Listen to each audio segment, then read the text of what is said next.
Hola a todos, somos estudiantes del curso Problemas y Desafíos en el Perú actual. Hablaremos sobre el impacto de la reforma agraria en el Perú.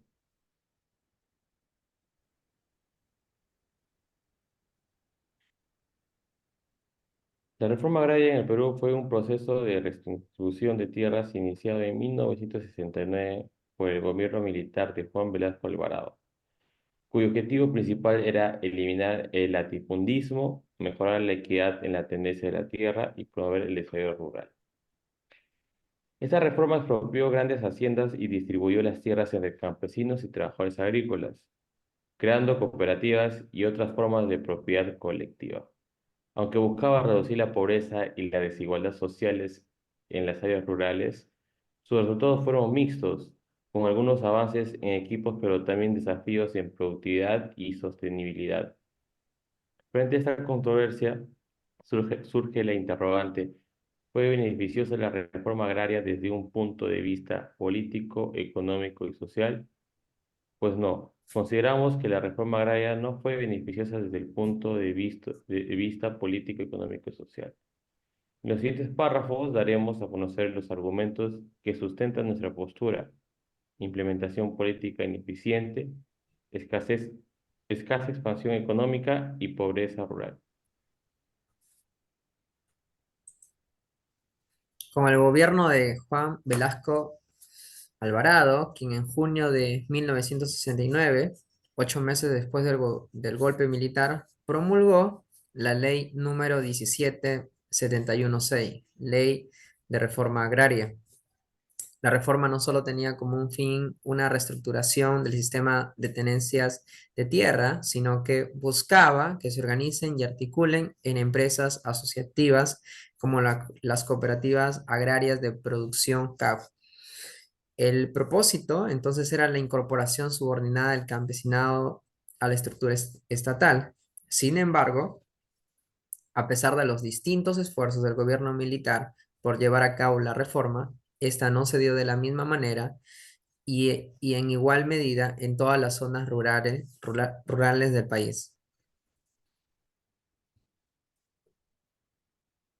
Bueno, una fuente importante en la economía para el Perú ha sido la exportación de productos de orígenes agrícolas con un 55%. Pero en los años de 1970 y 1976, la inversión en la agricultura se fue reduciendo en 1,8%.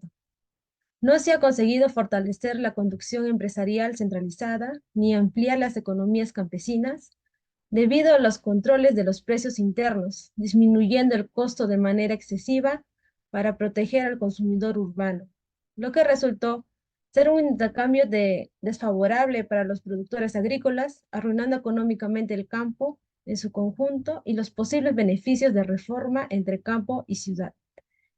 Como también se extendió la pobreza rural. Caballero de 1976 nos dice que la capacidad distributiva de la reforma agraria fue desigual. La reforma no ha compensado las demandas de las tierras del campesino y se deja sin ingresos razonables a más del 55% de los campesinos calificados como beneficiarios. Lo que nos quiere decir es que no se ha dado seguridad de tendencia a los campesinos con parcelas dentro de las empresas, ni se les ha dado una distribución de tierras adicionales fértiles. Esto generó el descenso de la rentabilidad agraria y la producción de alimentos retrocedió. Por ello, en las empresas fueron vistas en la sierra como un estorbo para la expansión de la economía campesina. La reforma agraria en el Perú tuvo un impacto significativo en el ámbito social, especialmente en las áreas rurales de la sierra y la selva. Sin embargo, la reforma no logró resolver el problema fundamental de la pobreza rural, pues actualmente el 72,5% de la población rural sigue siendo pobre y el 40,3% se encuentra en condiciones de extrema pobreza. Además, cabe destacar que el gasto público en las regiones rurales se ha orientado principalmente a aliviar la pobreza a través de transferencias, en lugar de implementar una estrategia de desarrollo integral. Aunque se han hecho esfuerzos en la inversión pública, como la ampliación de redes de caminos rurales, las telecomunicaciones y los servicios de salud, estos esfuerzos son insuficientes frente a la magnitud de la pobreza y el atraso en estas áreas. Por ello, es fundamental redirigir los esfuerzos hacia una estrategia de desarrollo rural sostenible que ataque las causas de la estructura de la pobreza en sí. La implementación de una infraestructura adecuada y la promoción de políticas que fomenten el desarrollo económico local son cruciales para cerrar las brechas entre regiones. Solo a través de un enfoque más integral y sostenido será posible mejorar las condiciones de vida de la población rural y alcanzar un desarrollo socioeconómico más equitativo en el Perú.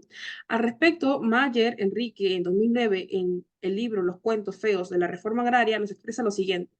La pobreza rural del Perú es un problema estructural que tiene sus raíces en la época colonial.